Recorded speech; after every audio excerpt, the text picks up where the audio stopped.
경제 동향에서 우리 사회 문제까지 분석하는 경제 트렌드 따라잡기. 한반도 국제 정세와 사회적 현안, 그리고 우리 이웃들의 소소한 이야기를 허심탄회하게 들어보는 단박 인터뷰까지. 함께하는 세상, 오늘은 좀 더 다른 시선으로 세상을 바라봅니다.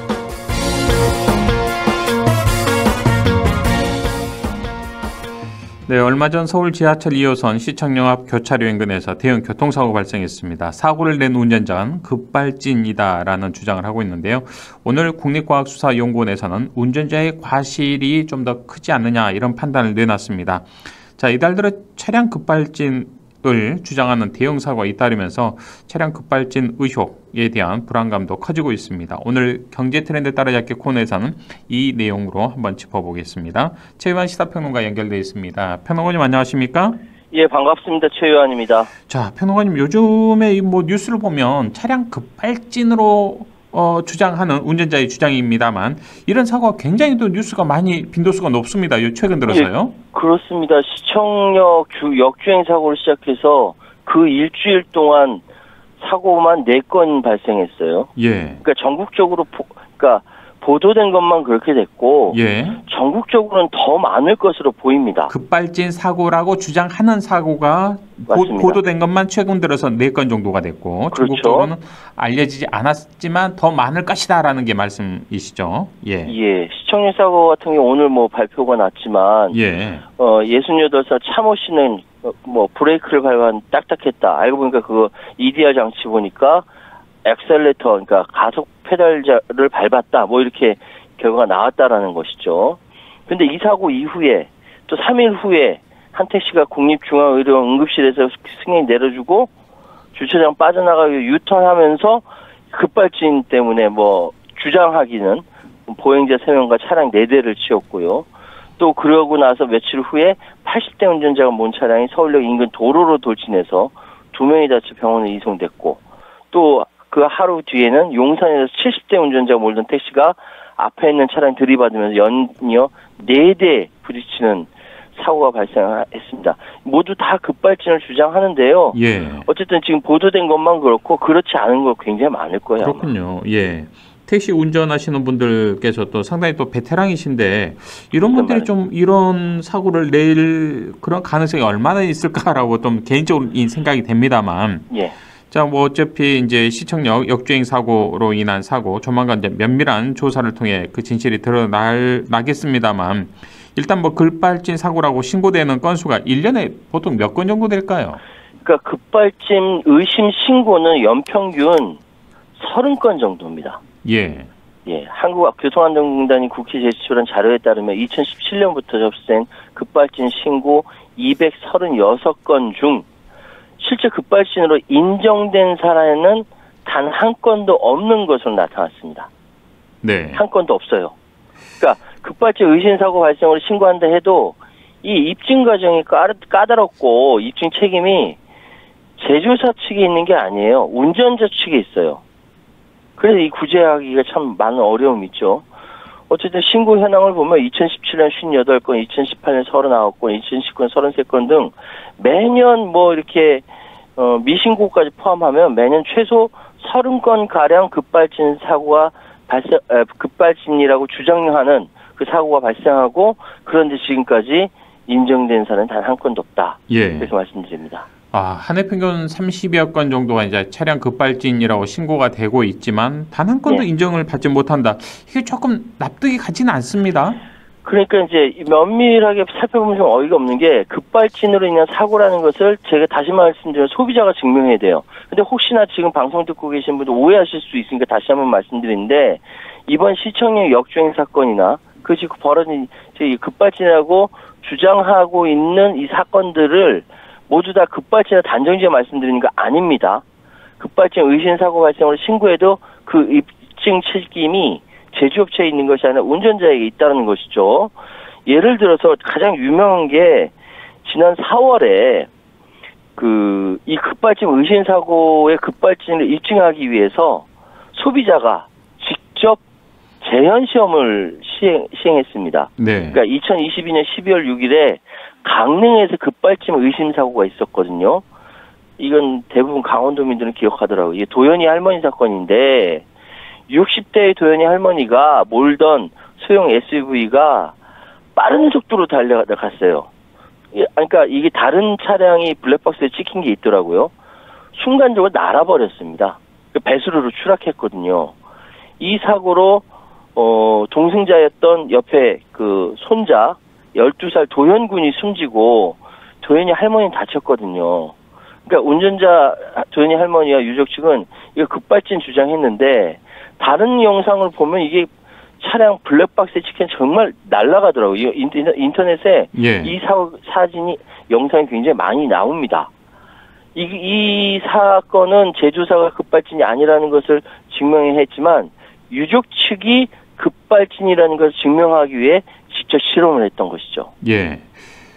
이런 사고가 나면 제조사가 아니다, 급발진에 의한 사고가 아니다라고 증명을 해야 되는데 오히려 더 소비자, 운전자가 이제 증명을 해야 하는 이런 상황인데 급발진이라는 걸 증명해야 돼요. 그러니까요. 자, 그래서 도영군의 아버지가 직접 준비를 했다고요, 이 실험을. 그러니까 이걸 강릉 시민들이 많이 도와줬대요. 예.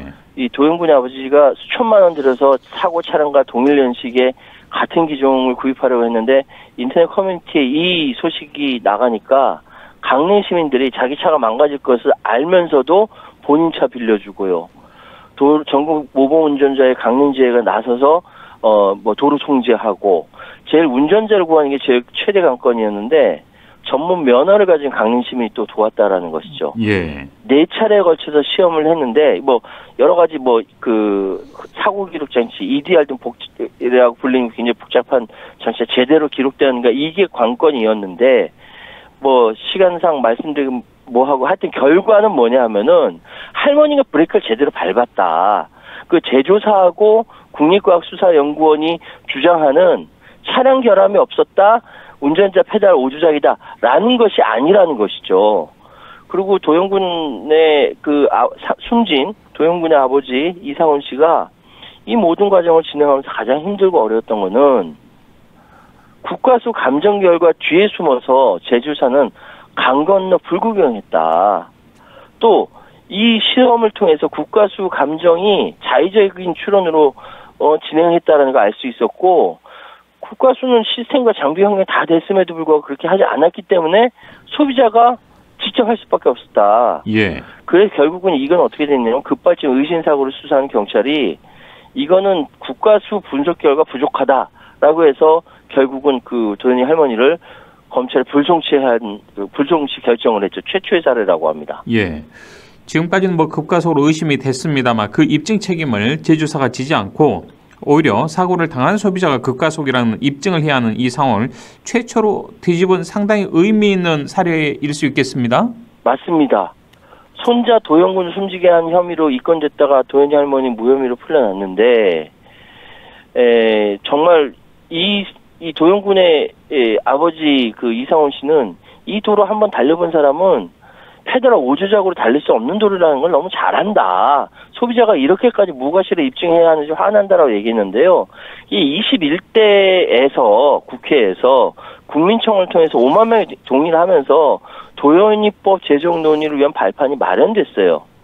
그런데 모르겠어요. 국회가 제조사 눈치를 보는지 제조사가 재벌 아닙니까? 재벌. 예. 산업계 전반에 미친 영향이 크다는 이유만으로 21대 국회에서 그냥 제정하지 않고 넘어갔습니다. 예. 그래서 21대 국회가 끝나면서 폐기됐어요. 자, 22대 국회가 이제 개원이 됐으니까 도요인법 이른바 정확한 명칭으로는 제조물 책임법 개정 논의가 좀 속도를 냈으면 좋겠습니다. 예, 지금 그 더불어민주당의 허영 의원이 이 개정안을 다시 발의한다라고 했거든요. 근데 이제 이야기가 나오는 것이 입증 책임 전환. 그러니까 제조사가 그 입증 책임을 해야 되는데 이걸 소비자가 하고 있는 걸 이걸 전환하는데 여기에 대한 소송 증가라든지 영업비밀 유출 등 기업 부담이 가중될 것을 우려한다. 이런 목소리가 나온다는 거예요. 그래서 실제로 법안 제정까지 상당 시간이 걸릴 것이다. 이런 얘기들이 나옵니다. 그러니까 지금 피해자 주장만으로 이 사실 전반에 대한 입증 책임을 전환하는 입법 내용 드물고 산업계에 미치는 부담 또한 고려할 필요가 있다라는 의견이 이 공정거래위원회와 법무부가 이 법을 이제 정무위원회에 전달했다라는 것이죠. 네. 이게 소비자 편이 아니라는 거예요. 한국자동차산업협회 또한 소비자 입증 책임을 제조사에 전환하면 필요한 분쟁과 소송 남발 등 부작용을 초래할 수 있다. 이런 우려를 밝힙니다.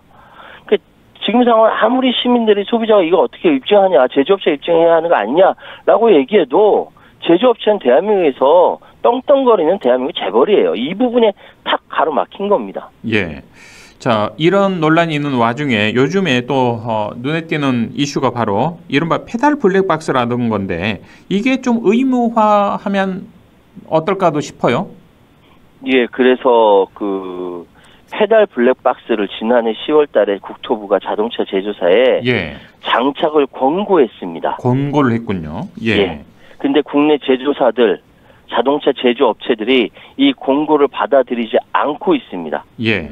비용적인 측면도 있겠지만 페달 블랙박스를 통해서 운전자가 브레이크를 밟은 게 확인되면 차량 경화람으로 인한 급발진이 의심이 아니라 사실로 드러나잖아요. 그렇죠. 예. 그러니까 페달 블랙박스 이 제작을 예. 아니 이게 장착을 지금 안 하고 있는데 최근에 국민의힘에서 이현승 의원이 자동차 페달 블랙박스 설치 의무화를 담은 자동차 관리법 개정안을 대표 발의했습니다. 그래서 사람들이 오작동하는 경우도 있는데 그렇지 않은 것도 있다라는 것이죠. 그러니까요. 그래서 생각나는 게 제조사들의 심보가 뭐냐. 오히려 자동차 차량 결함이라는 게 드러날까봐 권고 받아들이지 않는 이건 또한 국가수와 제조사가 부정하고 있는 거잖아요. 한 건도 안 받아들였으니까 소비자가 온통 뒤집어 쓰는 구조를 그대로 만들었다라는 거 아닙니까? 분노할 수밖에 없는 것이죠. 그러니까요.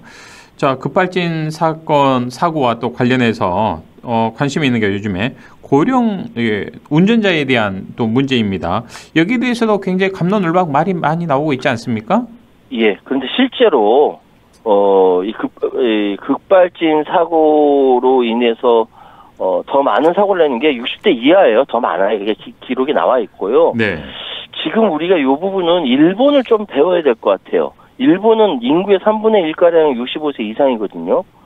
계속 80대 후반 운전자가 사고를 냈다. 97세 운전자가 인도로 돌진해서 행인이 숨졌다. 막 이런 뉴스가 일본에서 계속 나옵니다. 그래서 일본이 내년 6월에 발효될 예정인 새로운 유행 규정에 따라서 의도치 않은 가속 방지 기술 대책을 내놨습니다.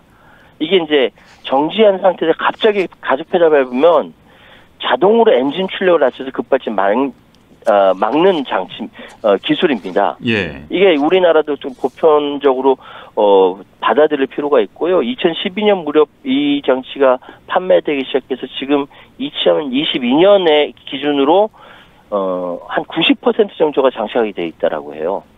그러니까 우리나라도 이러한 기술이 있으면은 비용이 좀 들더라도 필요하다. 예, 도입할 필요가 있다. 네. 마지막으로 이 말씀 드리겠습니다. 네, 알겠습니다. 오늘 말씀 여기까지 듣지요. 고맙습니다. 예, 감사합니다. 지금까지 최요한 시사평론가였습니다.